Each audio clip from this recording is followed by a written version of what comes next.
होगा। Ahmedabad plane crash पर जो थ्योरी सूत्रों के मुताबिक आ रही है वो अपने आप में प्लेन को लेकर कई सवाल खड़े कर रही है, जिसके मुताबिक प्लेन के स्पीड पकड़ते ही पायलट को तकनीकी खराबी पता चल गई थी।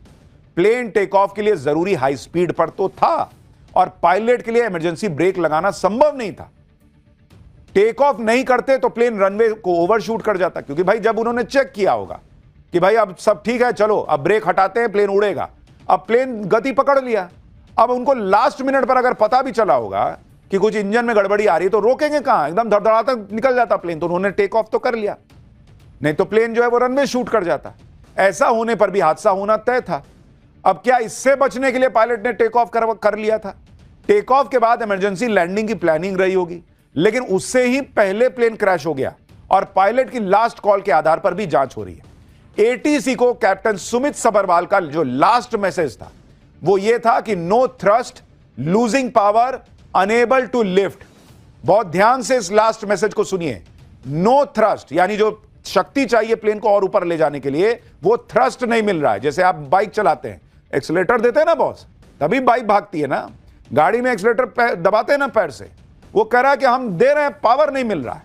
तो उसमें था कि नो थ्रस्ट, लूजिंग पावर, जो ऑलरेडी पावर है वो भी जा रही है, और अनेबल टू लिफ्ट यानी प्लेन को हम उठा नहीं पा रहे हैं। ये आखिरी 3 लाइनें थी। यानी प्लेन के पायलट को इतना तो पता चल गया था कि प्लेन को पावर नहीं मिल रही, ये उठ नहीं रहा, मामला गड़बड़ा गया है, कांड होने वाला है। लेकिन ये हुआ क्यों? अहमदाबाद प्लेन क्रैश की एक थ्योरी यह भी है कि प्लेन के विंग फ्लैप सही पोजीशन में नहीं थे। एक्सपर्ट्स का मानना है कि प्लेन के आखिरी सेकंड के वीडियो से पता चलता है कि इसके विंग फ्लैप्स टेक ऑफ के लिए सही तरीके से सेट नहीं थे, ऐसा कुछ लोगों को लगता है। प्लेन के फ्लैप्स प्लेन की उड़ान में मदद करते हैं क्योंकि ये विंग का आकार बदलकर हवा में विमान को उठाने में अहम रोल निभाते हैं। कहा जा रहा है कि जब लैंडिंग गियर अटक गया तो पायलट ने जानबूझकर हवा के खिंचाव को कम करने के लिए फ्लैप को विपरीत दिशा में रखा ताकि हवा का खिंचाव कम हो और विमान को ऊंचाई पर ले जाया जा सके। हो सकता है कि कम ऊंचाई और बहुत ज्यादा हवा के खिंचाव की वजह से फ्लैप फंस गया हो।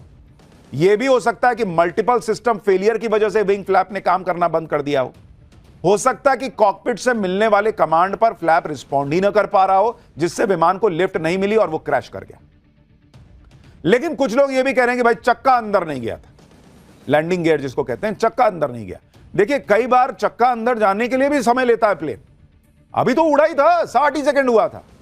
लोग अपनी अपनी थ्योरी चला रहे हैं, लेकिन इतना जल्दी लैंडिंग गियर अंदर चला जाए यह भी कोई बहुत जरूरी बात नहीं है कि एकदम नहीं गया तो एकदम भग से गिर जाएगा, ऐसा नहीं होता है।